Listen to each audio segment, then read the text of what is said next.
Hello दोस्तों, veterans नमस्कार। मैं Diwan Singh.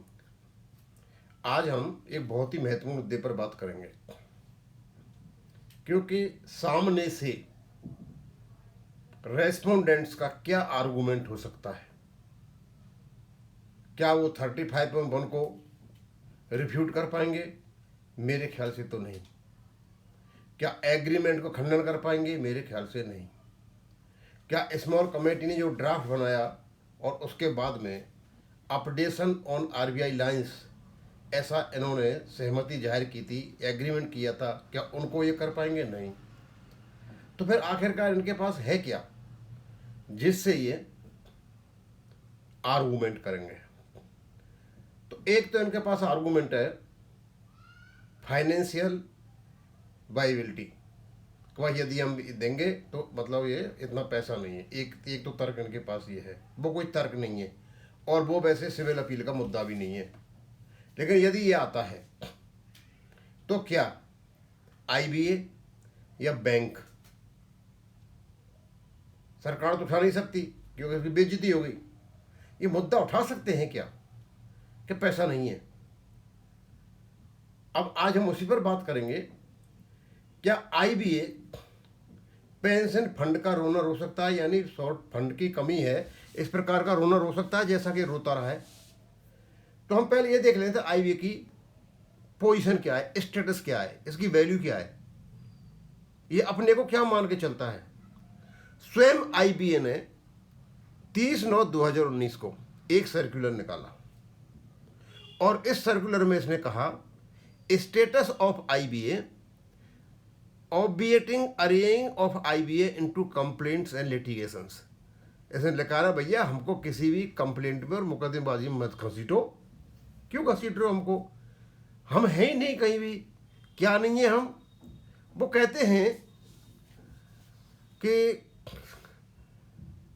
This is presumably done with a mistaken understanding of IBA being controller of bank. कहते हैं कि लोगों को ये गलत फहमी है कि हमें ये कंट्रोलर ऑफ बैंक समझते हैं, and other players in financial services, and also plausibly a litigation strategy to broad base the grievance by editing more parties to complaints and litigation. और शायद इसलिए जुड़ते हैं लोग हमको और पार्टी को हम इकट्ठा कर ले। मतलब ये कहते हैं कि लोगों को ये गलत फहमी है कि हम कंट्रोलर बैंक्स हैं।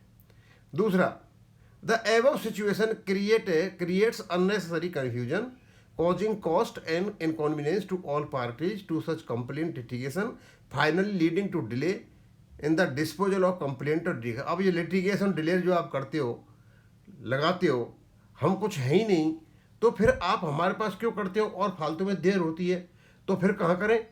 तो पहले दिन अपनी पोजीशन लोगों ने क्लियर की। कहते हैं hence this circular so clearly IBA की स्टेटस ये है। बताते हैं क्या। IBA is mainly a voluntary association of banks, एक चीज, other financial services players. IBA is neither government department nor a regulator, not even a self regulator और self regulating organisation. ये अब ने बता दिया भैया हमारी असलियत ये है। तो क्यों कंप्लेंट करती हो हमारे पास? हम हतीन है ही नहीं किसी काम के, तो हम पे कर। जब आपकी पोजीशन ये है तो आप ये कहने वाले कौन हो कि मतलब पेंशन के लिए फंड की शॉर्टेज है, ये तो आप कह ही नहीं सकते हो। तो ऐसा तो आपने कहा है। आपने आईबीए ने मतलब जो एफिडेविट दिया है सुप्रीम कोर्ट में, तो मतलब आपने देख के सुन दिया, और इस प्रकार की बात हमने सुप्रीम कोर्ट के आईबीए के डेफिडेविट में की है। मुझे IBA has no authority over banks and other financial services players.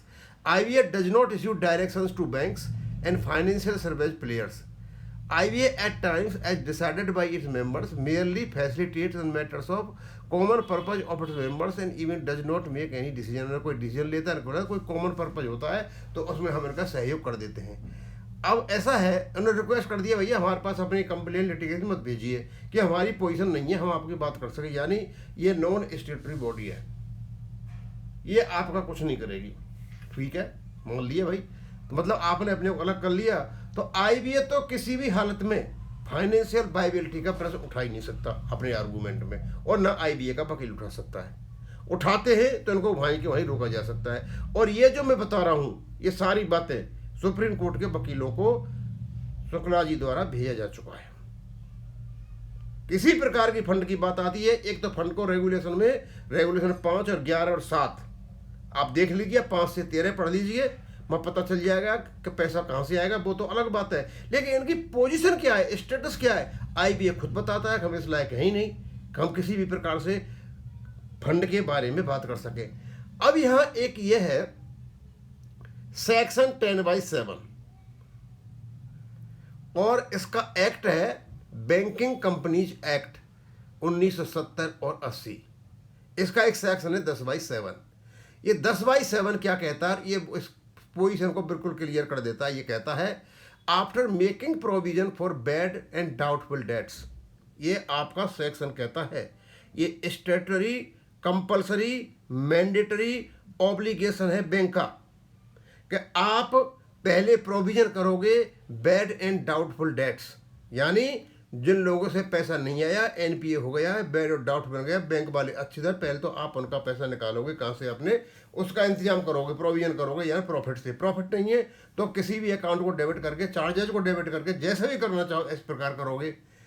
Depreciation asset, दूसरा आप जो असेट्स की डेप्री उसको करोगे आप।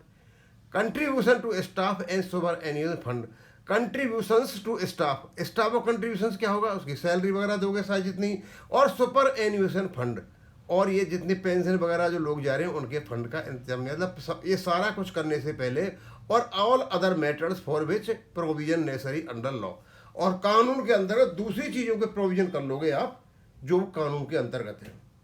मतलब बैंक को ये एक्ट डायरेक्ट हिदायत देता है कि आप बैलेंस शीट बनाते वक्त इन सब चीज़ों का प्रावधान करोगे, उसके बाद जो कुछ बच जाता है आप भारत सरकार के पास भेज दोगे। अब इसका मतलब ये हो गया corresponding shall transfer the balance of the profits to the, और सेंट्रल गवर्नमेंट को प्रॉफिट को दे देगी। तो जितने भी खर्चे हैं उन खर्चों को निकाल कर जो कुछ बचता है वो गवर्नमेंट को जाएगा। अब पहली बात तो ये है कि इस काम को बैंक करेंगे, आईबीए नहीं करेगा, क्योंकि यह स्टेटरी बॉडीज का काम है।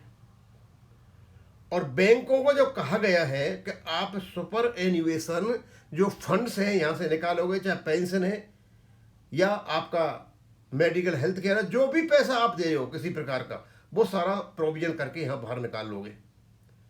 यानी तुम अपडेशन का भी निकाल लोगे, इसे निकाल लोगे, पूरा जितना भी पैसा निकाल लोगे, उसके बाद भेजोगे। तो भैया गवर्नमेंट तो रोक नहीं रही है आपको कि आप पैसा मत दो, फिर आप फंड का रोना क्यों रोते हो?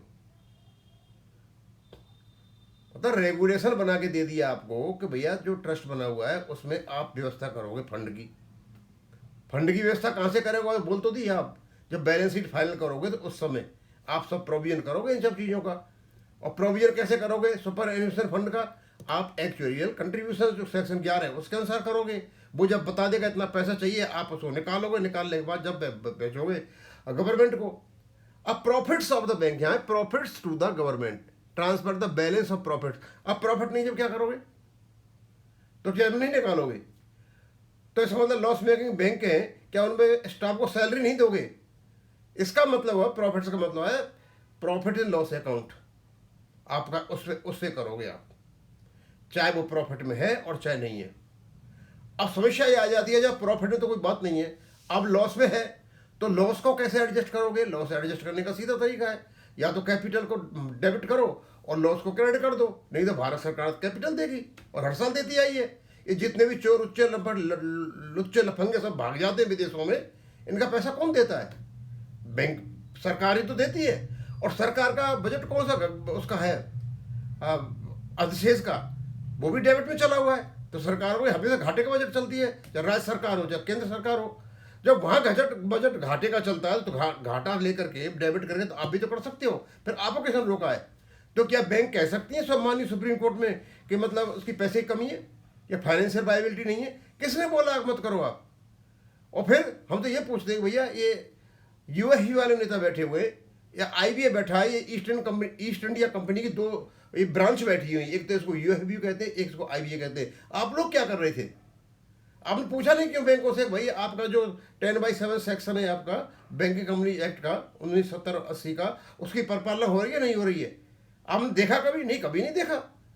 और उसके बाद आपका जो सेक्शन 11 है एक्चुअली कंट्रीब्यूशन वाला, उसमें भी मतलब कोई प्रोविजन नहीं हो रहा है। अब 2023 और 24 में देख लीजिए, एक पैसा नहीं कटा है उसका एक्चुअल कंट्रीब्यूशन का। क्यों नहीं कटा भाई? आपको दे तो रखी है छूट, आप क्यों नहीं करते हो? इनको ज्यादा प्रॉफिट दिखाना है और आगे प्रमोशन लेना है, उन्हें कोई लेना देना इस बात से कि क्या नाम है, जो हमारे आदमी रिटायर होकर चले गए उनको पेंशन अपने होना या ना हो, उनको फायदा हो या ना हो।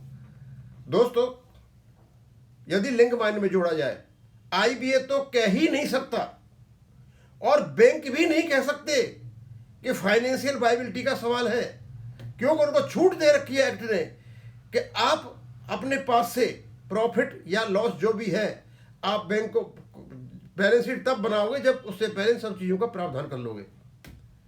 अब कोर्ट में तो नहीं कह सकते हो भैया, कोर्ट इसके बाद भी कह लें, अलग बात है। और यदि कोर्ट में कहा भी जाता है तो फिर हमारे वकील क्या करेंगे? ये सारी बातें, ये सारी की सारी बातें जेम्स शुक्ला साहब ने कंसर्न एडवोकेट्स को बता दी गई हैं कि बार बार ये आता है इसको आगे भगा दो, आगे बढ़ा दो, आगे सारा एक लंबा पोथा दिया जा चुका है ऑलरेडी। अब इसको मैं यहीं खत्म करूंगा। थैंक यू, धन्यवाद।